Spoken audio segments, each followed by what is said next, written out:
এটি নিউজে নিয়মিত আয়োজন আমাদের কথার আজকের পর্বে স্বাগত জানাচ্ছি আমি রবিউল ইসলাম রবি। আমাদের কথায় তুলে ধরা হয় সমসাময়িক বিষয় নিয়ে সাধারণ মানুষের মতামত। প্রিয় দর্শক, বিএনপির চেয়ারপারসন ও সাবেক প্রধানমন্ত্রী বেগম খালেদা জিয়া আর নেই। সারা দেশে নেমেছে শোকের ছায়া। আজ আমরা তুলে ধরব শোকাহত মানুষের মনের কথা।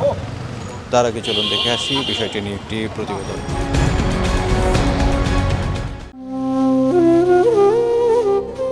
১৯৮১ সাল, তখনকার রাষ্ট্রপতি জিয়াউর রহমানকে হত্যা করা হয়।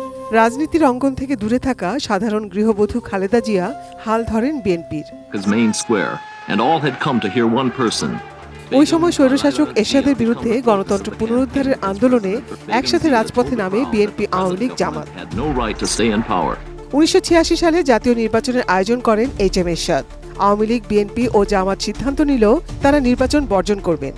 কিন্তু শেষ পর্যন্ত আওয়ামী লীগ ও জামাত এরশাদের অধীনে ৮৬ নির্বাচনে অংশ নেয়। এতে চরম সমালোচিত হন শেখ হাসিনা আর জনমানুষের কাছাকাছি চলে আসেন রাজনৈতিক অনভিজ্ঞ এক গৃহবধূ। তখন থেকেই তিনি পান আপসহীন নেত্রীর অভিধা।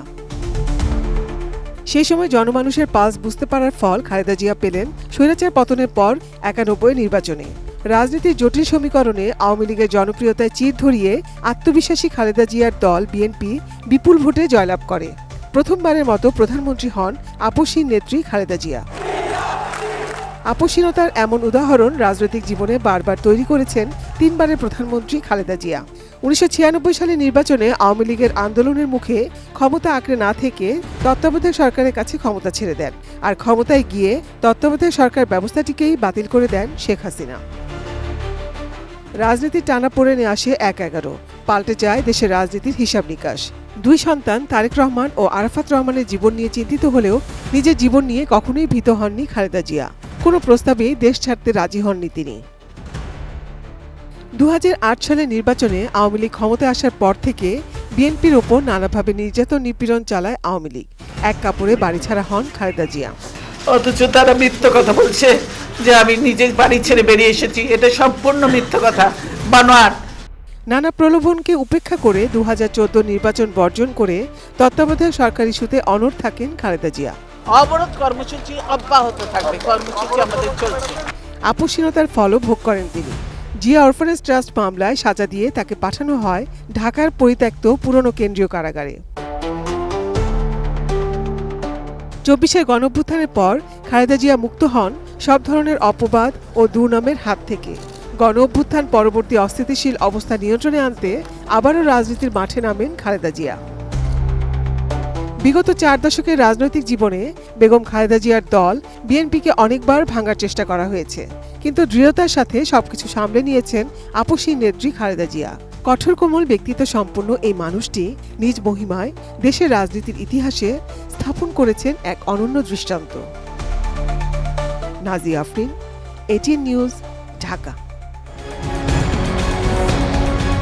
প্রিয় দর্শক, প্রতিবেদনটি দেখলাম। এবার চলুন দেখে আসি সাধারণ মানুষের মতামত। গণতন্ত্রের আপসহীন নেত্রী, যিনি উনার সারাটা জীবনেই এই দেশ এবং জাতির জন্য আপসহীনভাবে নেতৃত্ব দিয়ে গেছেন এবং মৃত্যুর আগ পর্যন্ত উনি একটা কথা বলছিলেন যে এই দেশে এই দেশের জনগণই আমার আপনজন, এই দেশ থেকে আমি কোনোদিন যাব না, যতই ঝড় বাধা আসুক না কেন, এবং আমার মরণ যেন এই দেশেই হয়। আজকে আল্লাহ তাআলা তার সেই আশাটা পূরণ করেছে এবং আল্লাহ তাআলার কাছে আমরা জানাই আল্লাহ তাআলা যেন তাকে বেহেশতের সর্বোচ্চ মাকাম জান্নাতুল ফেরদাউস দান করে। বাংলাদেশের লক্ষ কোটি মানুষের হৃদয়ের নয়নমণি, গণতন্ত্রের আপসহীন মাতা দেশনেত্রী বেগম খালেদা জিয়ার অকাল মৃত্যুতে আমরা গভীরভাবে শোকাহত। ওনার আত্মার মাগফিরাত কামনা করছি। আল্লাহ ওনাকে জান্নাত নসিব দান করুক। দেশের মানুষের মায়ায়, দেশের কথা চিন্তা করে তিনি একটা কথা বলছেন, আমি কোথাও যাব না, আমার দ্বিতীয় কোনো হোম নেই, আমার দেশ বাংলাদেশ, যদি মরতে হয় আমি এখানেই মরব। তার দীর্ঘ বর্ণাঢ্য রাজনৈতিক কেরিয়ারের যেই বাংলাদেশ এখন শূন্যতা হয়েছে, আসলে এটা অকল্পনীয়, এইটার পূরণ হওয়ার মতো না। ইনশাল্লাহ আমরা দোয়া করি আল্লাহ দেশনেত্রী বেগম খালেদা জিয়াকে জান্নাতুল ফেরদাউস নসিব করুক। দুঃখ বারাগান্ত হৃদয়ে অন্তরটা ভেঙে গেছে। আমার মতো বাংলাদেশের লক্ষ কোটি জনগণ, প্রায় 20 কোটি মানুষ আজকে ভারাক্রান্ত।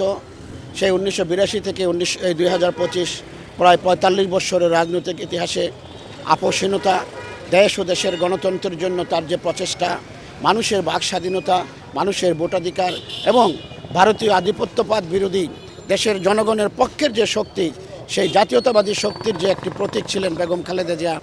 ওনার প্রতি মানুষের যে ভালোবাসা, এই ভালোবাসার বহিঃপ্রকাশ থেকেই সবাই এখানে আসছে। আর তাছাড়া বাংলাদেশের রাজনীতি এসবে তো ওনার অবদান যা, সেক্ষেত্রে বলতে হবে যে এটা একটা অপূরণীয় ক্ষতি। আর ওনার মতো কেউ আর আসলে বাংলাদেশে আসবে কিনা সেটাও একটা ভাবনার বিষয়। তার রুহের মাগফিরাত কামনা করি, আল্লাহ তাকে জান্নাত নসিব করুন। দেশনেত্রী বেগম খালেদা জিয়া চলে গেছেন, এটা আমাদের জন্য, আমাদের দেশের জন্য একটা সুখের বার্তা। তো আমরা দোয়া করি আল্লাহ যাতে ওনাকে জান্নাতবাসী করেন। গণতন্ত্রের মা ছিল, আপোষের নেত্রী ছিল, দেশে গণতন্ত্র প্রতিষ্ঠা করেছে উনি। শুধু আমার দেশ না, বাংলাদেশ না, সারা বিশ্বের থেকে ওনার জন্য মানুষ দোয়া করেছে। আজকে আমাদের ছেড়ে চলে গেছে।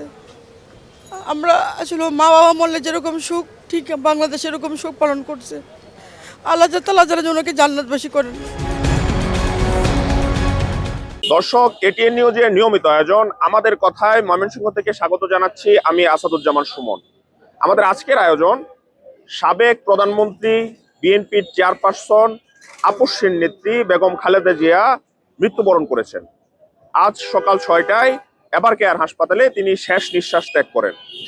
এজন্য ময়মনসিংহ সহ সারা দেশে শোকের ছায়া নেমে এসেছে। ময়মনসিংহবাসী কি বলছে চলুন জেনে আসি।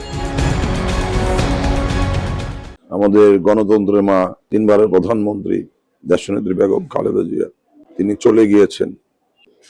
সারাটা জীবন দেশের মানুষের অধিকার আদায়ে, গণতন্ত্র পুনরুদ্ধারের জন্য এবং মানুষের বাক স্বাধীনতার জন্য তিনি রাজপথে আন্দোলন করেছেন।